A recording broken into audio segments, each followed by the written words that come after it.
से पूछा जा रहा है, लीनियर सिस्टम ऑफ इक्वेशन दिया गया, आपसे पूछा जा रहा है इसके पास इनफाइनाइटली मेनी सॉल्यूशंस है, नो सॉल्यूशंस है, तो कब आते हैं आपके पास इनफाइनाइटली मेनी सॉल्यूशन, आपको पता है? जब कोई भी आप एक दो लो, है ना, यहाँ पे देखिए कोई भी सारे डिफरेंट लग रहे हैं ना, कोई भी दो के आपस में ऑपरेशन करके अगर आपको तीसरा मिल जाता है तो मतलब तीसरे का तो काम ही नहीं था, है ना, तब उस समय आप कुछ भी इनफाइनेटली मेनी सॉल्यूशंस मिलते हैं, किसी भी वेरिएबल को कोई एक वैल्यू दे दो, बाकी दोनों की वैल्यू अपने आप निकलती जाएगी, ठीक है। और नो सोल्यूशन कब होता है? जब इन दोनों को फॉर्म करके इन्होंने एक प्रोडक्ट दिया, ये सेटिस्फाई नहीं कर रहा है, कह रहा नहीं हम तो इसको नहीं मानेंगे, तब आपके पास नो सोल्यूशन आता है ना। और यूनिक सोल्यूशन कब आता है? जब आपके पास तीनों एग्जैक्टली इंडिपेंडेंट सोल्यूशन है, कोई एक दूसरे पर डिपेंड नहीं कर रहा, कंसिस्टेंट भी है, तो आपके पास यूनिक सोल्यूशन आता है, ठीक है। तो चलिए क्वेश्चन शुरू करते हैं। पी क्यू आर आपको इन्होंने नॉन जीरो रियल नंबर्स दिए जो किसी हार्मोनिक प्रोग्रेशन के 10th 100 और 1000 टर्म्स है। क्या मतलब हुआ?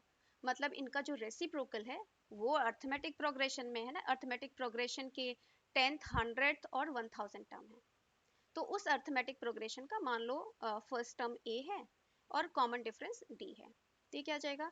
ए plus n minus one d, पता है ना, तो एन यहाँ पे क्या है? 10, 10 माइनस वन कितना होता है? 9, है ना।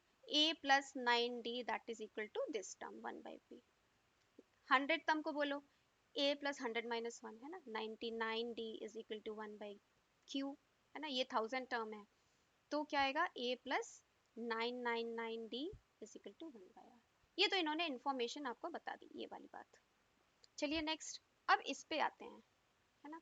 इस इक्वेशन को गौर से देखिए यहाँ पे देखिए लास्ट वाले इक्वेशन को, Q R X P R Y, है ना, इसको हम सबको अगर पी क्यू आर से डिवाइड कर दें तो कैसा लगता है आपका इक्वेशन? पी क्यू आर से डिवाइड करिए, ये आ जाएगा ना, X upon P plus Y upon Q plus Z upon R that is equal to 0, ये लास्ट इक्वेशन, ठीक है।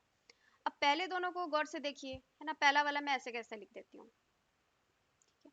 अब हमारा क्या काम है कि हम सोच रहे हैं कि पहले दोनों से मेरे को तीसरा आता है क्या? इक्वेशन, ठीक है।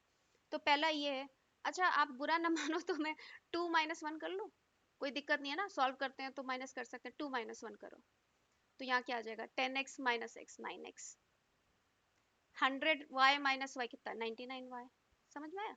Plus 999z is equal to 0 minus one that is minus one. बताइए कुछ समझ में आया? पहले दोनों से तीसरा आ रहा है आपके पास, पहले को अगर आपने a से मल्टीप्लाई किया और दूसरे को अगर d से मल्टीप्लाई किया और ऐड कर दिया, दिख रहा है क्या आ रहा है? a x प्लस 9dx, समझ में आया? तो वो क्या है? 1/p, ठीक है। अगर ऐसा करेंगे तो ये सिस्टम इक्वेशन हमें क्या दे रहा है? बताइए, इन दोनों को हम अब ऐड कर रहे हैं, ठीक है, तो क्या आया? ए एक्स, है ना, ए एक्स प्लस 9dx, ये क्या है? a प्लस 9d कितना? 1/p, तो आपके पास आ जाएगा 1/px, ठीक है। सिमिलरली यहाँ पे आ जाएगा a plus 99d times Y, a plus 99d times Y that's what 1/q times Y, ठीक है। सिमिलरली आपके पास आ जाएगा 1/r times z is equal to क्या? यहाँ से देखिए a minus D, a minus D. क्या समझ में आया आपको? ये दोनों इक्वेशन सेम लग रहे हैं बट है नहीं, क्यों नहीं है? क्योंकि a माइनस डी अगर जीरो होगा तो ये दोनों सेम हो जाएंगे, है ना। दैट मीन्स अगर a minus D is zero और a is equal to d तो क्या हुआ कि ये दोनों इक्वेशन ने मिलके आपको तीसरा इक्वेशन दे दिया, तीसरे इक्वेशन का तो फिर काम ही नहीं था। इसका मतलब आपके पास इनफाइनाइटली मेनी सॉल्यूशंस है, 3 वेरिएबल और 2 इक्वेशन में इनफाइनाइटली मेनी सॉल्यूशंस आ जाते हैं। और इन केस आपका a not equal to d हुआ तो क्या हो जाएगा? मान लीजिए इसका मतलब ये जीरो नहीं है, इसका मतलब जीरो नहीं है तो ये दोनों आपस में एग्री नहीं करेंगे, है ना, सिस्टम कंसिस्टेंट नहीं होगा।